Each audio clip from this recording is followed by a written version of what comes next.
Yun mga tropa. May breeder stop na tayo dito mga tropa kalapatids. Kung gusto nyo to makita, please keep on watching.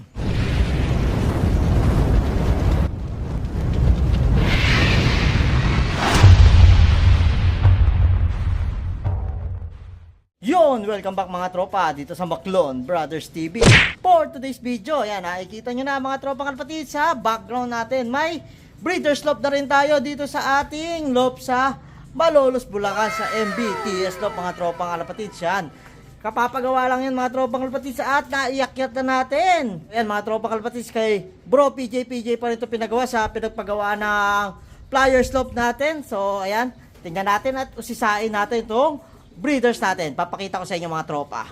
So yun na nga mga tropang kalapatids, dapat pang flyer slope lang tong ano natin, rooftop natin. Biglang ayan, may breeder slope na rin mga tropang kalapatids. Biglang nag-init yung mga tropa natin dito.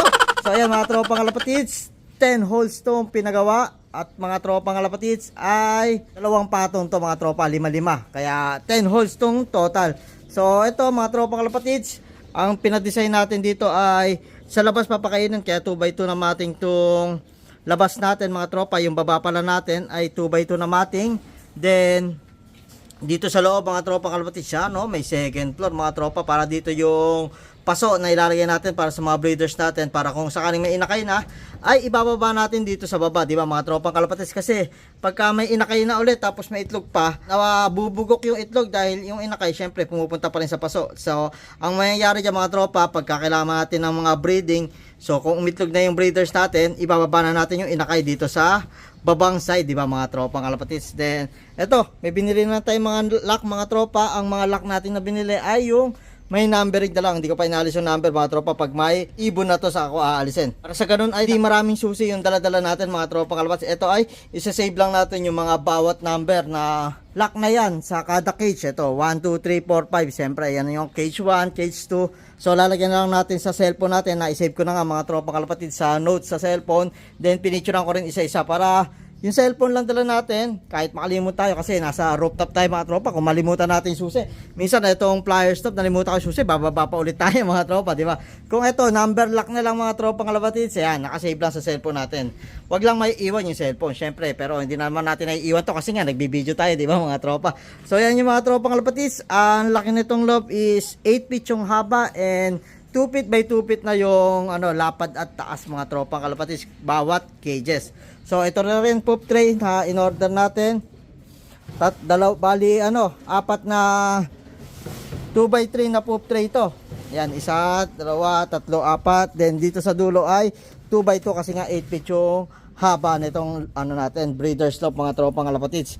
So kukuha tayo sa balagtas ng breeders mga tropa na isasalang siguro para subok muna, 5 pares. Pagka uwi natin doon mga tropa kalapatids, titingnan lang muna natin kung ano yung magiging nila dito mga tropa, galaw nila sa bagong breeder slope. So kung ayos na dito pakain sa labas, then ma-observe din natin kung ano yung magiging lagay dito, kung may kailangan tayong i-adjust or okay na to. Tapos saka natin lagyan yung ilalim naman mga tropa kalapatids. Bali 10 pairs to mga tropa, 20 inakay kada clutch. Tapos plus yung sa balagtas pa, 20 plus din yung nakaano doon. Patay, pakadaming inakay. So marami kasi tayong mga ring ng south, di pa tayo nagbe-breed ng pang south dahil inuna natin yung mga pang alegre natin saka pang kalapatids, one low praise mga tropang kalapatids. So yun yung unang batch ng breeding natin. Then yung second batch is south. So natakot na baka maiwan tayo sa south na breeding. So nagdagdag na ng breederan mga tropa. So yan, ano masasabi nyo? Okay naman mga tropang kalapatids. Maganda yung sakto-sakto sa location dito yung yung bagong breederan dito sa natin, Abangan. So mainam dito habang nag-aantay mga tropa. Yan, may paglilibangan tayo ng mga breeders dito pag may karero na, di ba mga tropa? Hindi lang basta puro flyers tayo, di ba mga tropa? So ito yung flyers natin. Then nasa labas na rin pala yung mga natin, yung mga norte natin na tinuturuan. Nasa labas pa sila, nagpapaaraw. So yan yung panahon natin ngayon dito sa oras na alas 11 mga tropa, saktong alas 11. Ito yung dito, yan di mainit dito sa location ng breederan na pinagawa natin. Dito talaga yung init sa sa side lang walang bubong mga tropa. Maghapon ganyan na yan dito. Tapos hanggang dito lang siguro may na dito pag mga alas 3, ayan nandito na yung init. Pero eto hindi na aabutin talaga mga tropa. Kaya dito presko yung mga breeders natin.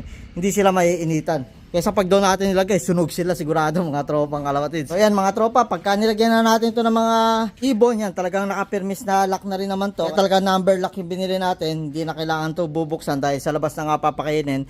Kung may kailangan lang sa loob, maglagay ng mga pugat sa breeders, okay, magsisingsing ng inaka. Yun lang naman yung mga time na bubuksan tong breederan natin, di ba mga tropa? Para safe na safe din yung mga breeders natin, kaya laging may lock mga tropa kalapatids. Hindi man pwedeng hindi i-lock dahil baka mamaya pag nakawala, alam nyo naman, mga breeders, malabong makauwi yan. Kahit yung mga breeders natin na nasa balagtas yun, mga hindi sanay yun. Pero yung ibang finisher na balagtas, yun yung ilalagay din natin dito. So yun, pagka nakawala, may chance pa na pakauwi. Pero sa tagal lang nakabreed note, ewan natin kung sanay pang lumipad at umuwi mga tropang kalapatids. Pero yung mga ilalagay natin, pamimilian natin kung sino yung pinaka-kondisyon na kondisyon doon. At i-update ko kayo pagka nakapili na tayo at naglagay tayo ng breeders dito mga tropa. So abangan nyo sa mga susunod na video. Ayan yung breederan natin mga tropa. Kung nagsasabi parang 22 inches bawat pinto ito mga tropa, 21 to 22, ganun lang mga tropa alos. Kasi 8 feet to, so dinivide lang sa mga tropa, sa 5 hati yung 8 feet mga tropa. So kayo na mag-compute, may rapat pa tayo mag-compute mga tropa kalapatids. So yan mga tropa, yan mukhang maganda naman yung kalalabasan.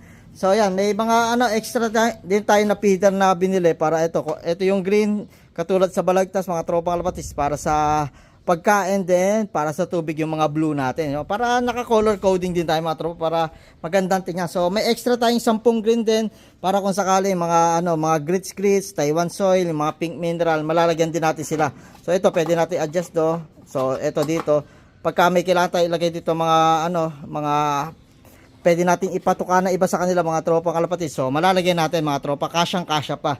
So yan yung naging isip natin na design mga tropang kalapatids. May second floor nga, then hindi na natin one by one to, pero didiskartehan natin to na malagyan din ng takip mga tropa, dahil mamaya madaga naman, di ba? Yun yung sana isa namin iniiwasan mga tropang kalapatids, yung madaga at mapasok sa 2x2 kasi, di ba, kasya mga tropa. Pero ang inisip naman namin mga tropang kalapatids, kung lagi naman sa loob papatukain, may chance naman makawala yung breeder. So yun lang mga tropa, yung medyo balance natin. So pero dito didiskarte tayo sa 2x2 na maisasara natin to mga tropa. Balak natin lagyan to ng dito, yung pantakip dito sa sa feeder natin, para pag tatanggalin, lalapat naman na siya dito, magsasara siya mga tropa kalapatids. So ganun yung naiisip natin mga tropa, na idagdag dito sa breeder section natin, kasi yun na yung magiging protection natin, dahil 2x2 yung mating sa pakainan, at kailangan natin malagyan ng protection yung mga breeders natin na hindi naman mapasok ng daga o mahila ng pusa, di ba mga tropa? Alam niyo naman, ng pusa at daga, pagkalapate, kahit gaano kaliit yung butas niyan, kayang-kayang dukutin, lalo na yung mga daga nakakapasok diyan. Yung pusa hindi pa mga tropa, di ba? Pero syempre, kaysa makawala yung breeders natin, kung laging bubuksan sara, kung makalimutan ilak mga tropa, makakawala yung breeders, mas mahalaga yun mga tropang kalapatids. So yun na yun, tinimbang lang natin mga tropang kalapatids kung ano yung medyo mas kailangan natin. So ito, kaya naman discard yan to, tuwing gabi aalisin naman yung mga feeder, kailangan lang maisara yung mga 2x2 na mating na yan. So yan yung iaayos natin dito mga tropa. So dito ko na rin tatapusin to video na to mga tropang kalapatids. I-update ko na lang kayo pagka meron ng mga laman to mga tropa, kung sino-sino yung mga ibibreed natin. Syempre, okay naman yung mga linyada na hawak natin na nasa balagtas. Marami nga, nadagdagan pa yung mga tropa kalapatids. Pero syempre, yung pinaka-condition yung pipiliin natin, yung pinaka-namumulbus na, yung maganda na yung katawan, at talagang ready na isa lang. So, i-update ko kayo sa susunod na video mga tropa kalapatids, pagka nakakuha na tayo sa balagtas ng mga breeders natin. So, yun lang mga tropa kalapatids. Dito ka natatapusin nga itong video na to. Kung ikaw, bago ka sa channel namin, welcome sa Maclon Brothers TV. Kung ikaw nanonood ka, di ka pa na-subscribe, subscribe ka na. Click mo na rin yung notification bell para updated ka sa latest upload sa amin. Yun lang mga tropa, maraming salamat. Yan, shout out sa MBTS Slope ng Malolos. Yan mga team, ito na yung breederan natin, at antayin na lang natin yung isasalang natin. Yun, happy flying sa atin lahat.